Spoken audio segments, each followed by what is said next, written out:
Question 16 में 3 point दिए हैं। ए के कोऑर्डिनेट है 2 -3,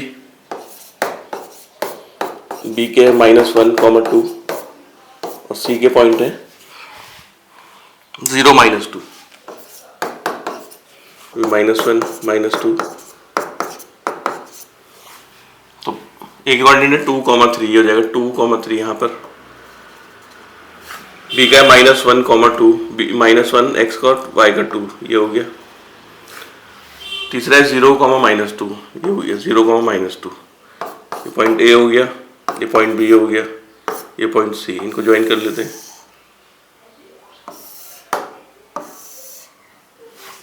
इसके बाद इनका रिफ्लेक्शन करना है एक्स एक्सिस में। अगर ए पॉइंट का रिफ्लेक्शन करते हैं एक्स एक्सिस में,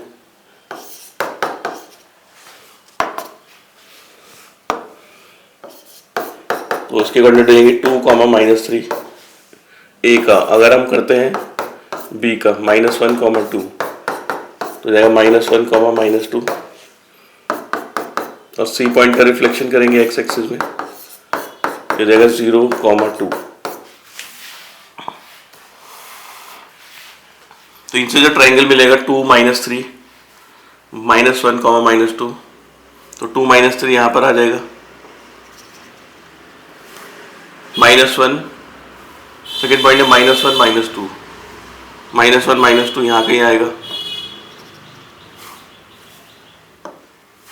और 0, 2 ये वही हो जाएगा।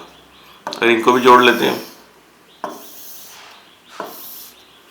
ये डैश हो जाएगा, ये बी डैश और ये सी डैश। तो पूछा है कि दोनों ट्रायंगल कॉन्ग्रुएंट होंगे। यस, तो दोनों ट्रायंगल कॉन्ग्रुएंट होंगे। ए, बी और सी, उनके कोऑर्डिनेट है 6, 2।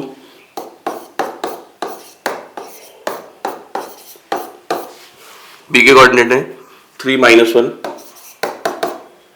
और सी के कोऑर्डिनेट है -2, 4। ये वर्टिसेस है राइट एंगल ट्रायंगल के। चेक करना है कि ये राइट एंगल ट्रायंगल रहेगा रिफ्लेक्शन के बाद, अगर वाई एक्सिस में रिफ्लेक्शन करते हैं इसको। तो अगर ए पॉइंट का रिफ्लेक्शन करते हैं एक्स एक्सिस में, वाई एक्सिस में करना है इनका रिफ्लेक्शन। अगर ए का वाई एक्सिस में रिफ्लेक्शन करेंगे तो ये हो जाएगा -6, 2। अगर बी का करेंगे वाई एक्सिस में रिफ्लेक्शन, ये हो जाएगा -3, -1। एक्स कोऑर्डिनेट का साइन चेंज हो जाएगा। और सी का करते हैं वाई एक्सिस में रिफ्लेक्शन, -2, 4, ये जाएगा 2, 4। तो बताना है जो इन तीनों को जोड़ के नया ट्रायंगल मिलेगा, क्या वो राइट एंगल होगा कि नहीं होगा। तो उसके पॉइंट प्लॉट कर लेते हैं।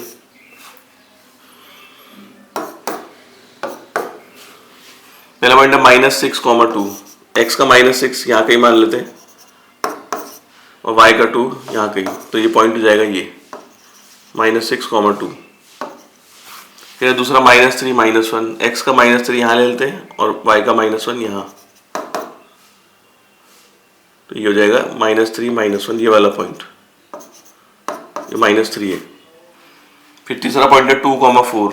एक्स का 2 ये मान लेते हैं, वाई का 4 ऊपर हो जाएगा ये। तो 2, 4 मिलेगा यहाँ पर। अब इन तीनों को ज्वाइन कर लेते हैं।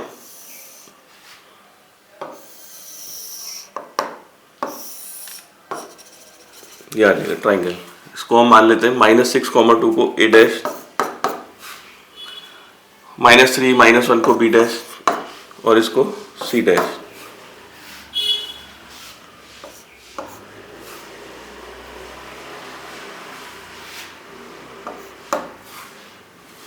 तो ये राइट एंगल ट्राइंगल आ गया, ये होंगे angle 90।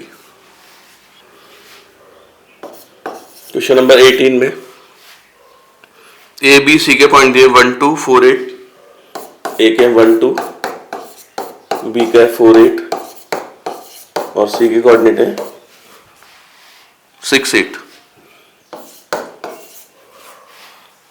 Is reflected in x axis. इनका सबका रिफ्लेक्शन करना है एक्स एक्सिस में। ए पॉइंट का रिफ्लेक्शन करेंगे एक्स एक्सिस में तो जाएगा -1, 2। ए डैश से डिनोट करेंगे इसको। एक्स एक्सिस में रिफ्लेक्शन करेंगे तो वाई कोऑर्डिनेट का साइन बदल जाएगा, तो जाएगा 1, -2। फिर ऐसे ही हम बी का करेंगे एक्स।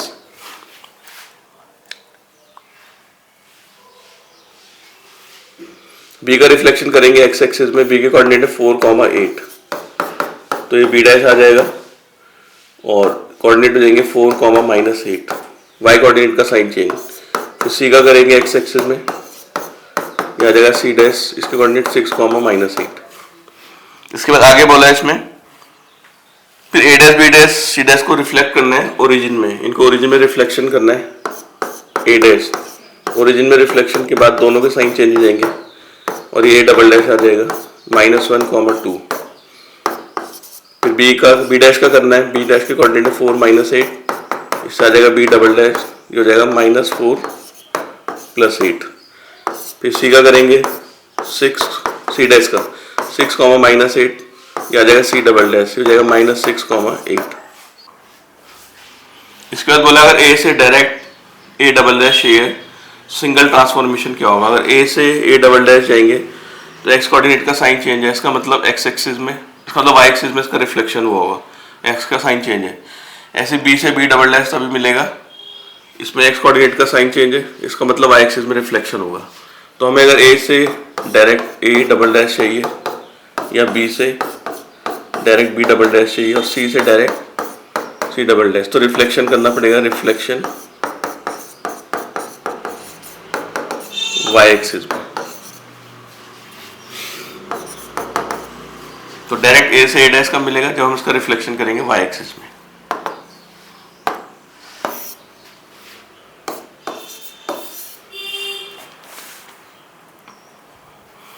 क्वेश्चन में दिया था image of a point P on reflection in a line L. एक लाइन एल है, ये कोई पी पॉइंट है, इसका रिफ्लेक्शन करा, रिफ्लेक्शन के बाद ये मिरर का काम करेगा तो ठीक पीछे इसकी इमेज बन जाएगी पी डैश। तो describe the location of line L. Line L की लोकेशन बतानी कैसी होगी। तो लाइन एल जो होगी परपेंडिकुलर बाइसेक्टर होगी पी पी डैश की, ये दोनों डिस्टेंस इक्वल होते हैं और ये एंगल 90 होता है।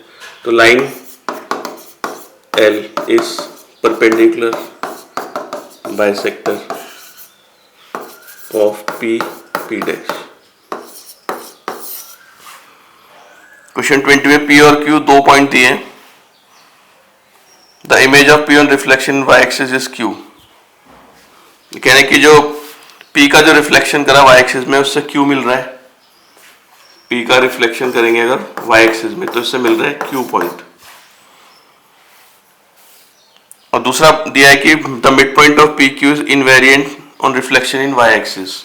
Mid point of P Q, जो पी क्यू का मिड पॉइंट है, इनवेरिएंट का मतलब है कि उसके कोऑर्डिनेट में कोई चेंज नहीं आ रहा है on reflection in Y axis. Mid point of P Q is invariant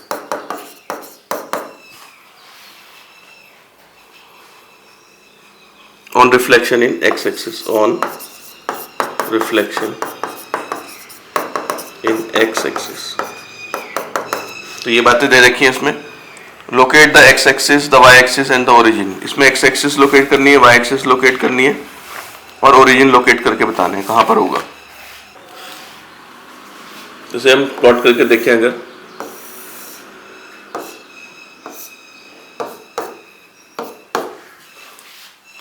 जब P का रिफ्लेक्शन y एक्सिस में करें तो Q मिल रहा है, तो जैसे P इस तरफ होगा इसका रिफ्लेक्शन y एक्सिस में करेंगे तो Q मिल जाएगा। फिर बोला mid point of P Q invariant on reflection in x axis. अगर पी क्यू के मिड पॉइंट का रिफ्लेक्शन कर रहे हैं तो उसमें कोई चेंज नहीं आ रहा है,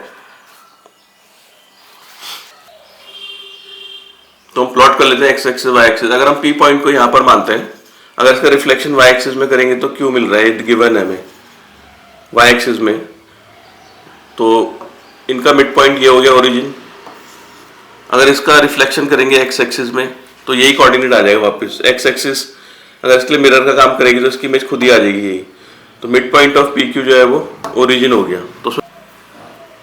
तो फर्स्ट पार्ट बताना है x एक्सिस कौन होगा, तो पी क्यू जाएगी x एक्सिस। सेकेंड पार्ट बताना है y एक्सिस कौन सी है, तो y एक्सिस है perpendicular bisector of P Q. Third part में ओरिजिन लोकेट करना है, ओरिजिन होगा mid point of P Q, P Q का मिड पॉइंट ओरिजिन है।